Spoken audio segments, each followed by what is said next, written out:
topic 4.1, the different types of continuities. This is the first type of discontinuity. We call this as removable discontinuity. When can you say that a given function is exhibits a removable discontinuity? A function f of x is said to have a removable discontinuity at x equals to c if, first, limit of f of x as x approaches to c exists, and 2, either f of c does not exist or f of z is not equal to limit of f of x as x approaches to c. So these are the two conditions na dapat nimo i-satisfy for you to be able to conclude that the given function is removable. For you to be able to conclude that the function the function has removable discontinuity at x equals to c. Again, first, dapat limit of f of x as x approaches to c exists. So dapat ang limit sa left o limit sa right must be equal para limit of f of x as x approaches to c exists. And so recall to ato ang Untitled Math na pag once and dapat ang duha ang masatisfy. Dapat true para siya ma-true kumbaga. So recall tong logic na to sa Untitled Math. So dapat true ni at the same time true ning number 2. Ang sa number 2 na may or. So sa number 2 po pwede ra pud ka isa ang true. It's either f of c does not exist, limit exists but f of c does not exist, removable discontinuity na siya. Or limit exists but dili siya equal kay f of c, then removable discontinuity po siya. So para mas masabtan na siya, let's have an example. We have here g of x is a piecewise function wherein g of x is equivalent to 3x squared minus 4x plus 1 all over x minus 1 if x is not equal to 1. Otherwise, if x is equals to 1, then g of x is equivalent to 1. So this is a piecewise function. Let's try to see or to check if continuous ba ni or not. Sige. So, checking ang iyahang continuity, di ba una, first condition na to check for the continuity is we will solve for f of c, where c na to is 1. So therefore, f of 1 is what? So, basta mag-substitute ka og f of c, dapat check nimo si condition. Ang c na to is exactly 1. So, asa sa duha nga exactly 1 siya. So, diri mo siya man nga condition. So, therefore, kani atong i-follow. So, f of 1 is equal to 1. And, therefore, it exists. So, f of 1 exists. Kaya namatay value nga nakuha. Dili siya undefined. Dili po siya square root of a negative number. So, next. Second condition. We will determine if the limit of f of, this must be g of 1.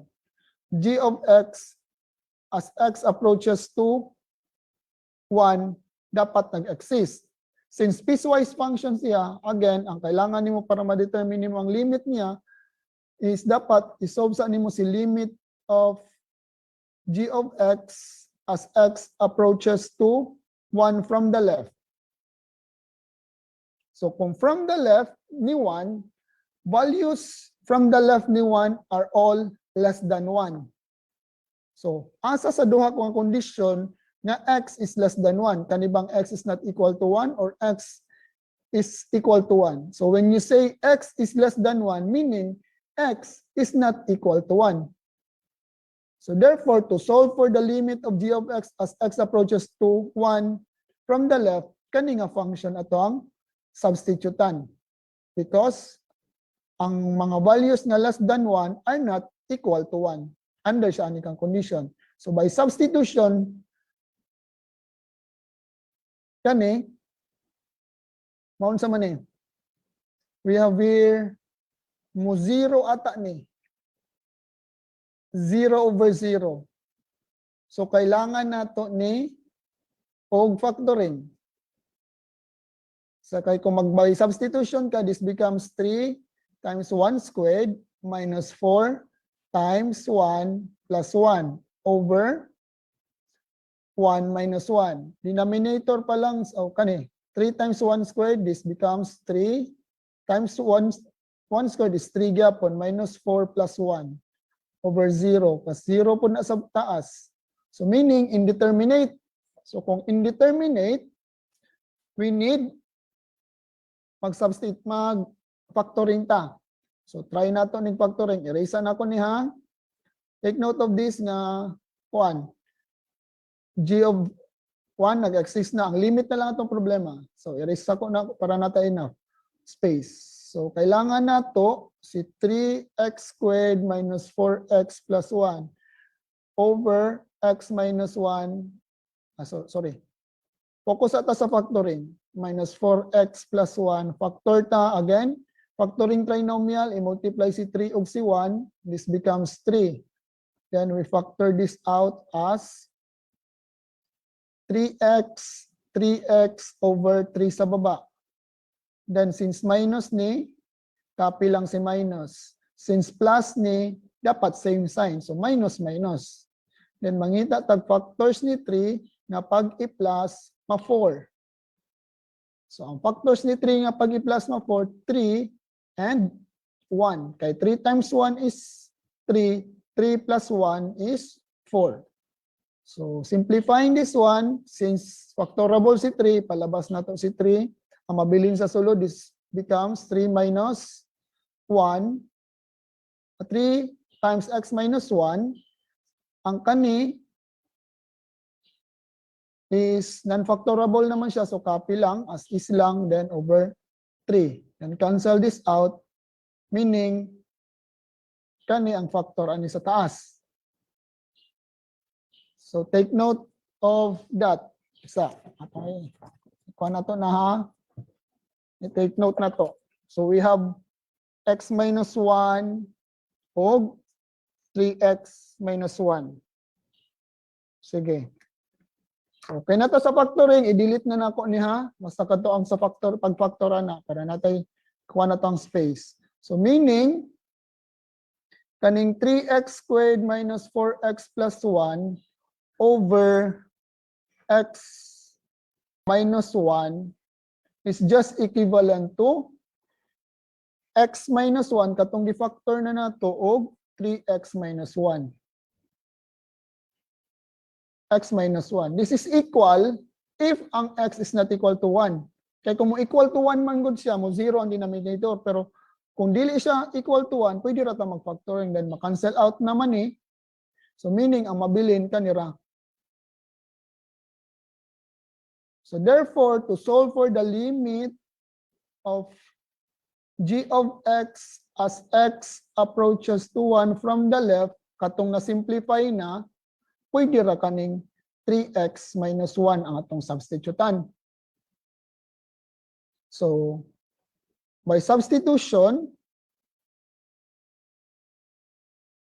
so mahimo na siya 3 times 1 minus 1, which is equivalent to 3 minus 1, which is 2. So that's the limit from the left. Limit from the left pa lang na. So we need to solve for the limit of g of x as x approaches to 1 from the right. So this time from the right. Meaning values of sa right ni 1, asa na punta mag-substitute? Sa taas ba or sa baba? Since ang mga values na greater than 1 are not equal to 1, so dirita sa taas. So again, same lang gyapon atong gamiton. Mao gyapon ang process atong buhaton. Mag-factoring ta and all. Then actually no need na nato siya. No need na nato buhaton usab kay na-solve naman nato ni. So kabalon na ta karon nga ang limit ani of g of x as x approaches to positive 1, same process lang man sa left limit. So same ra pud nag-result. Therefore 2 pud ni siya. So since ang limit from the left is 2, limit from the right is 2, therefore, pwede na tayo conclude. So, okay na to ang first. F of 1 is equals to 1, then it exists. Second condition, limit di. Limit of f of, g dapat g. G of x as x approaches to 1 is 2. Therefore, it exists.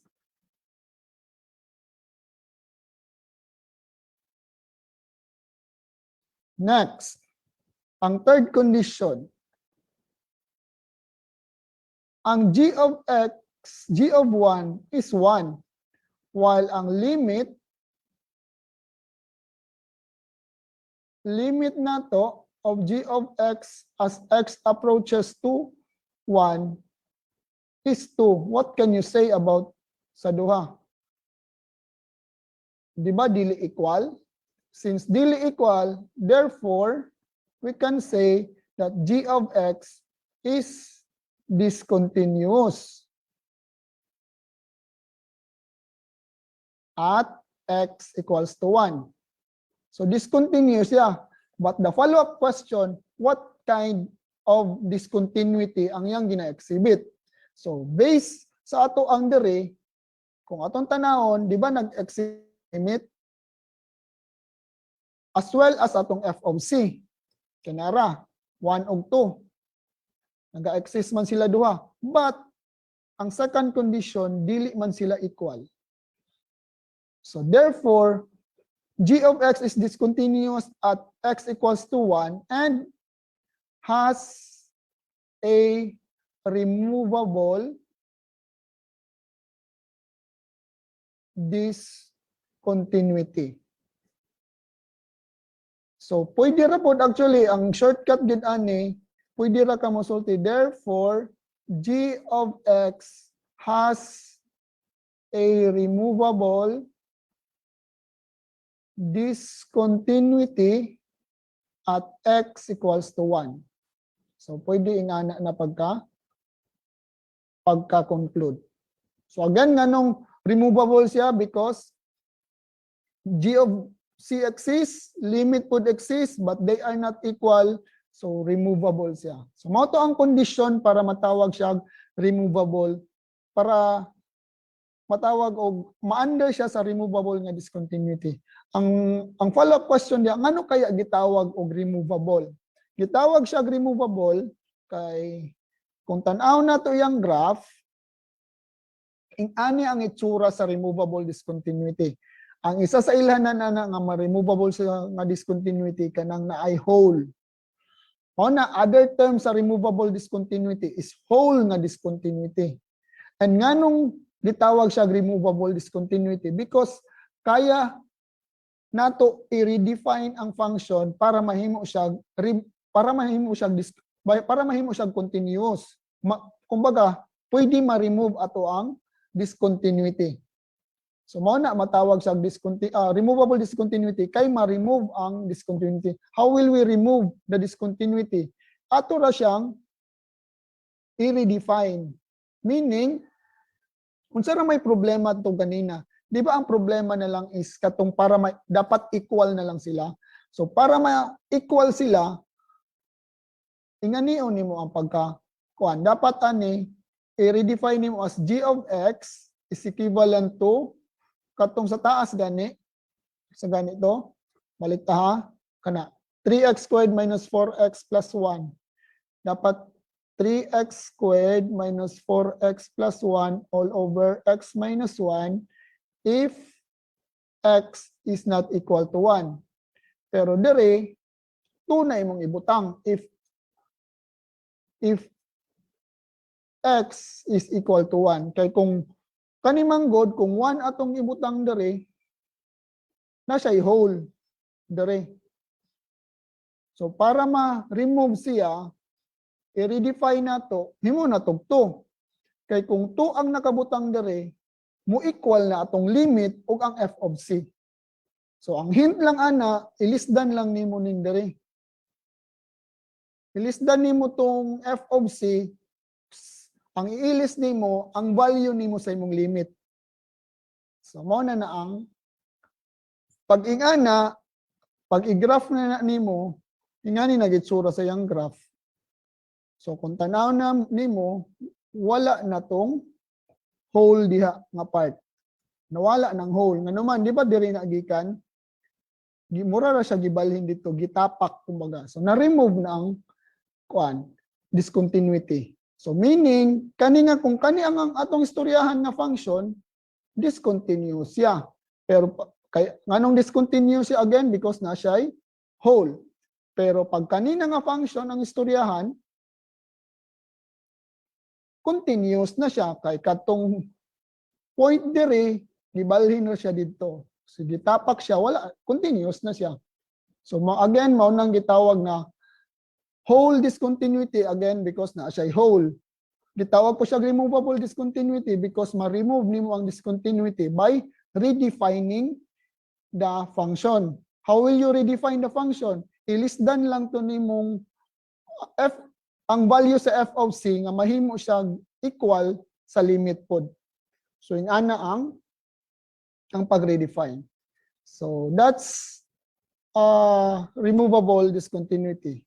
Let's proceed sa another type, which is the essential discontinuity.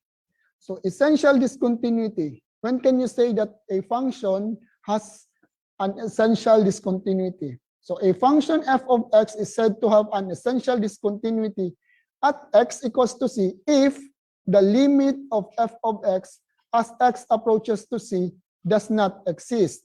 So pag ang limit of f of x as x approaches to c does not exist gani, automatic you can consider that one as essential discontinuity. But under essential discontinuity, we have two cases. Case 1 is kani, if for a function f of x, limit of f of x does not exist as x approaches to c because the limits from the left and right of f of the limits from left and right of x as x equals to c both exist but are not equal in symbol mo ni. Then f is said to have a jump essential discontinuity. Again ha, atong ikuan. Matawag nimong ganina pag limit exist, naga-exist si limit pero dili lang siya equal kay f of c, mao nang removable or whole discontinuity. Pero pag limit does not exist gani, essential discontinuity na siya. Ang nganong gitawag sa essential discontinuity, dili na siya ma-remove, kumbaga. Wala na kay mabuhat ana, discontinuous na gina siya. So essential discontinuity. But under sa essential discontinuity, 2 na siya. Kung ang reason nganong ang limit does not exist, ang reason ana because the left limit and the right limit at x equals to c na nag-exist lagi but dili equal, then jump essential siya nga discontinuity. Ngano pud kaya gitawag ni this time og jump nga discontinuity? So ato nang kuanon ang example. So this is an example sa jump discontinuity. So let's try to determine ang iyang first check ang iyang continuity.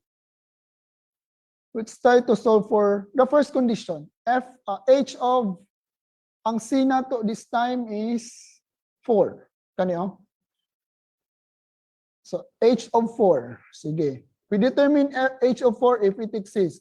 H of 4 is what? So value na to sa C is 4. So what condition na belongs sa exactly equal to 4? Sa taas or sa baba? Since 4 siya is equal to 4, so dirita kay naaman diri si greater than or equal to 4. So dirita mag-substitute. Meaning kana atong gamiton. So that would be x 4 minus 4 na siya. Dilis na nako diretso ha. 4 minus 4 squared plus 3. Again, asa ni gikan, dirira na siya gikan. Giilisdan lang si x og 4. Then continuing, we have 4 minus 4 is 0 squared plus 3. So therefore, h of 4 nato is 3. So meaning h of 4 exists. So second condition, Okay, for the second condition, we check if limit of h of x as x approaches to 4, nag-exist ba? Since again, piecewise function siya, we need to determine first the limit of h of x as x approaches to 4 from the left. So from the left man ta, meaning less than 4. So dirita sa less than nga kondisyon. Naraman si less than nga kondisyon. So kani atong substitutan. So that becomes 4 plus 1. Sa gikan si 4, gi-substitutan na to. Manong diri sa taas because less than or left ni 4. So that is 5. So left limit. For the right limit, we solve for the limit of h of x as x approaches to 4 from the right. So from the right are numbers na greater than 4. So greater than 4 man ta, diri na pud ta sa taas, sa baba mag-substitute kanina pod. So similarly, that becomes 4 minus 4 squared plus 3. And then, solving that one, we have 0 squared plus 3. That's 3. So limit from the left is 5. So limit from the right is 3. So therefore, the left limit and right limit, dili man siya equal. So we can say that limit of h of x as x approaches to 4 does not exist. And since does not exist ni, so we can conclude nga discontinuous ni siya. Kung unsa nga klase nga discontinuity, tan-aw ni mo unsay reason nga nung does not exist ni. Since ang reason is ang left limit o right limit nila dili equal, then you can say that h of x has a jump discontinuity at x equals to 4. So discontinuous siya kay limit does not exist. And since ang reason nga nung the limit does not exist is left limit o right limit not equal, so jump discontinuity siya. Again, nga no kaya gitawag siya jump discontinuity because kung atong tan-awon, kung i-graph nimo ni using graphing software o graphing app, ingani ang itsura sa yang graph. So kung tan-awon nimo ang yang graph, gikan dere ni jump padulong na po diha. So mao siguro gitawag nila jump discontinuity. Jump essential discontinuity. Nganong essential again because dili na nimo ma-redefine ni as kuan para ma-continuous. Discontinuous na gid ni siya. So nganong jump kay murag ang atong graph ni ambak. Dili lang kay na ay whole ni ambak gid siya. Pero kung whole lang gid siya, then whole or removable discontinuity, but ni ambak man siya. So matawag na to jump na discontinuity. So hopefully nasabtan na ang removable or whole discontinuity as well as jump essential discontinuity.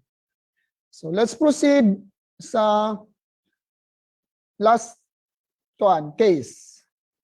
Same under gyapon sa essential, ang case 2. So for the case 2, these are the conditions nga matawag nimong under sa case 2. If a function f of x is such that limit of f of x as x approaches to c does not exist because either ang left limit is equals to positive infinity or negative infinity or ang right limit is equals to positive infinity or ang right limit is negative infinity. Pag once either man, pasabot either, masking asa ani sa upat. Kung ang left limit gani o right limit, infinity na gani, mapa-positive infinity or negative infinity na siya, then the said function has an infinite discontinuity at x equals to c. So mo to ang condition na bantayan nimo. Pag limit does not exist, pag Ang reason nga nung nag-limit does not exist because ang isa ka limit, ang left limit or ang right limit, masking asa lang, isa lang ang kailangan. Pag naanay infinity gani ang iyang limit, nga left limit o right limit, then infinite discontinuity na siya. Mao siguro po gitawag nga infinite discontinuity because naa siya one-sided limit nga infinity.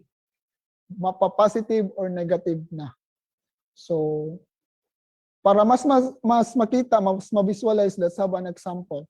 Example of this is kaning j of x is equals to 1 over x, where x is not equals to 0. Kung ato nang i-check, di ba? Kung ato nang i-check ang iyang continuity, let's sugod pa lang, sa first condition pa lang, j of x, j of 0 pa lang daan, does not exist na. J of x, pag i-substitute na to 1 over 0 na siya dire. So which is, kung 1 over 0, undefined.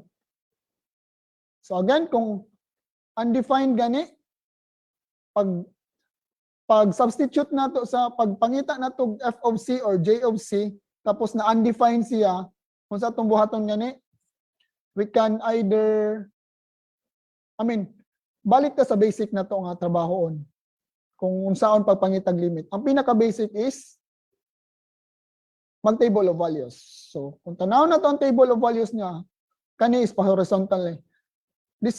Kani nga part,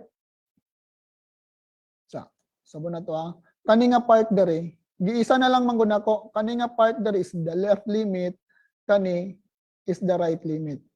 So, pwede ra masking asa inyong isolve. Let's say isa lang from negative, this is from the left. Values from the left is negative 0.1, negative 0.001, so negative 0.001. So as x approaches to 0 from the left, gikan sa left, padulong kay 0, your j of x approaches to what number? Kung tan-aw nimo from negative 10 ni negative 100 ni negative 1,000, increasing siya rapidly. Rapid iyang pag-increase. So pag rapid gani ang pag-increase, meaning padulong na siya infinity. Tapos negative man so therefore negative infinity. Maski kana lang table of values imong ikuan, you can now conclude that the limit of f of j of x as x approaches to 0 from the left is equivalent to negative infinity naman. Then, pwede nakakaroon mo conclude. Therefore, j of x has infinite discontinuity at x equals to 4. Isa lang atong ipakita. Pwede po, diri po ka. Pwede ra po ang right po imong ipakita. Right na to nga table of values. Kung right po atong ipangitaon, tanaw na to, as your x approaches to 0 from the right, your j of x approaches to what value? Kung tanaw niyo from 10, naimog 100, naimog 1,000. So increase siya rapidly from 10 to 1,000 to 100 to 1,000. Pag ang increase gani nimo is rapid, dagko ang increase, meaning infinity na, tapos positive man siya, so therefore positive infinity siya padulong. So you can say that the limit of j of x as x approaches to 0 from the left is negative infinity. Positive infinity. So again, dili necessary ang duha, isa lang. Kung naa kay mapakita nimo nga infinity, mapa-positive or negative infinity ang left limit or right limit, so therefore conclude na kadiretso. Infinite discontinuity siya. So ing ana pagpangita og pag-determine kung unsang klase nga discontinuity ang gina-exhibit sa isa ka function. So unsa po itsura sa function nga naay infinite discontinuity. Ing ani pod ang itsura niya. Kung tan-aw nimo at x equals to 0 diri nga part, increasing siya. So naa siya ay asymptotic siya kumbaga. Mao na other term sa infinite is asymptotic discontinuity pod. Kay asymptotic man ni diri. Asymptotic pod na diya. So nanang itsura sa infinite discontinuity. So yun. That's all. Thank you and goodbye. See you next session.